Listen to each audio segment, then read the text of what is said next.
এদিকে তারাতলায় বিপর্যয়ে পুলিশ হেফাজতে প্রাক্তন মেয়রের ওএসডি কালীচরণ বন্দ্যোপাধ্যায়। এই কালীচরণের মাথায় কার হাত সেখানেও পৌঁছতে হবে। কালীচরণের রক্ষাকর্তাকে, তাকে হেফাজতে রেখে জানতে চায় এসআইটি। প্রভাব খাটিয়ে ত্রুটিযুক্ত প্ল্যান পাশ করিয়ে দিয়েছিল কালীচরণ। আদালতে এই অভিযোগ করেছেন সরকারি আইনজীবী সৌরিন ঘোষাল। কালীচরণ বন্দ্যোপাধ্যায় যা করতেন তা পুরো টিম ওয়ার্ক। অনুমোদনের উপযুক্ত না হলেও করিয়ে দিতেন কালীচরণ। কালীচরণের মাথায় কে রয়েছেন, কার হাত রয়েছে তা জানতে চায় এসআইটি।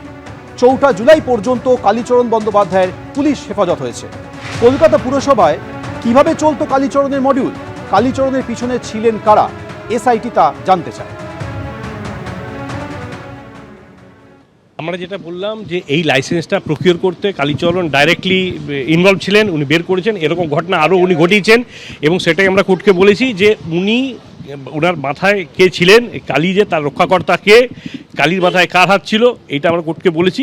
কোর্ট 4 তারিখ অবধি পুলিশ কাস্টডি ওই যেই আমাদের ওদের যেটা ওনারা ওই সার্টিফিকেটটা দিয়েছিলেন ইনিশিয়ালি যে কাজ করার জন্য, সেই ডকুমেন্টটা সঠিক ছিল না। মানে তারাতলার ক্ষেত্রে একদম শুধুমাত্র কি তারাতলা নাকি আরোগুলোও থাকতে পারে, সেটা ইনভেস্টিগেশন রিভিল করে যাবে।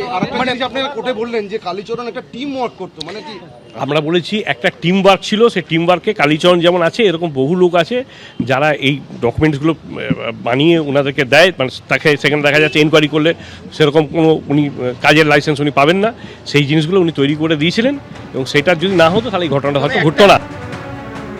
তারাতলা বিপর্যয়ের পরে মুখ্যমন্ত্রী শুভেন্দু অধিকারীর হুঁশিয়ারি, আর তারপরেই আমরা দেখেছি গতকাল রাতেই কালীচরণ বন্দ্যোপাধ্যায় তাকে গ্রেপ্তার করেছে পুলিশ, আজ তাকে আদালতে তোলা হয়। এখন প্রশ্ন হচ্ছে এই কালীচরণ বন্দ্যোপাধ্যায় তিনি আসলে কে? কালীচরণ বন্দ্যোপাধ্যায় ফিরহাদ হাকিম, প্রাক্তন মেয়র ফিরহাদ হাকিম থাকাকালীন তার ওএসডি বা অফিসার অন স্পেশাল ডিউটি ছিলেন। সূত্রের খবর 2003 সালে রেভিনিউ সার্ভিসে যোগ দেন কালীচরণ বন্দ্যোপাধ্যায়। 2006 সালে WBCS এক্সিকিউটিভ পরীক্ষায় দ্বিতীয় হন। পুলিশের নিয়োগ পরীক্ষায় হন প্রথম। 2008 সালে পুলিশের চাকরিতে যোগ দেন তিনি। পরে 2009 সালে মিউনিসিপ্যাল সার্ভিস কমিশনের ডেপুটি ম্যানেজারের পরীক্ষায় প্রথম হন। যোগ দেন কলকাতা পুরসভার 9 নম্বর বোরোতে।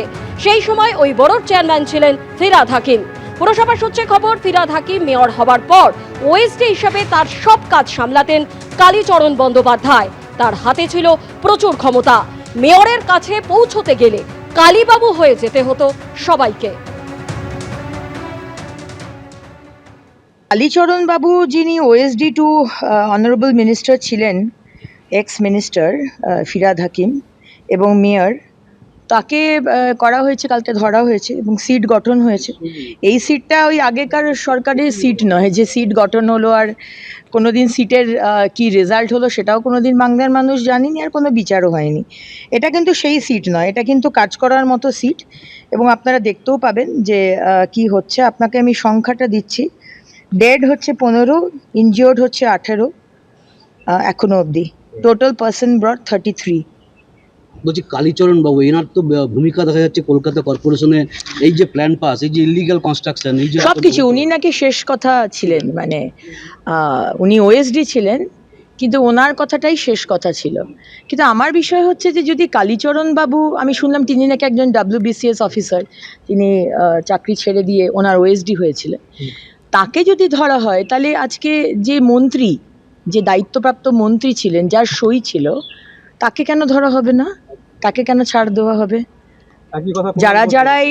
যারাই ইনভলভ রয়েছে, সে যেই হন না কেন, আপনি ছাড়া তো আপনাকে হবে না। আমাদের বক্তব্য হচ্ছে যদি ওই শুধু কয়েকজন হাতের কাছে থাকা বা নিচু তলার লোক অ্যারেস্ট হয়ে গেল, তারা দোষ করলে 100 বার অ্যারেস্ট হোক, কিন্তু যদি ওপরের দিকে বিগ ফিশেস তারা বেঁচে যায়, এটার কোনো মানে হয় না। কালকে মুখ্যমন্ত্রী কাগজ তুলে বললেন এখানে প্রাক্তন মহানাগরিকের সই আছে, দেখুন কাউকে ছাড়া হবে না।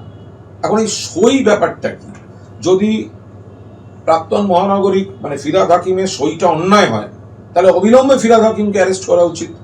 আবার সেই সইটা যদি অন্যায় না হয়, তাহলে বিধানসভায় সেটাকে ওরকম নেতিবাচকভাবে বলে তার উপর রাজনৈতিক একটা প্রেশার ক্রিয়েট করে তাকে ওই বালিশ তৃণমূলের দিকে ঠেলে দেয়া, তো এই রাজনীতিটার কোনো অর্থ হয় না।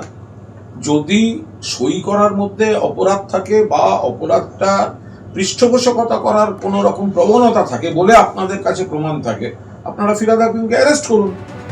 এবিপি আনন্দ, এগিয়ে থাকে, এগিয়ে রাখে।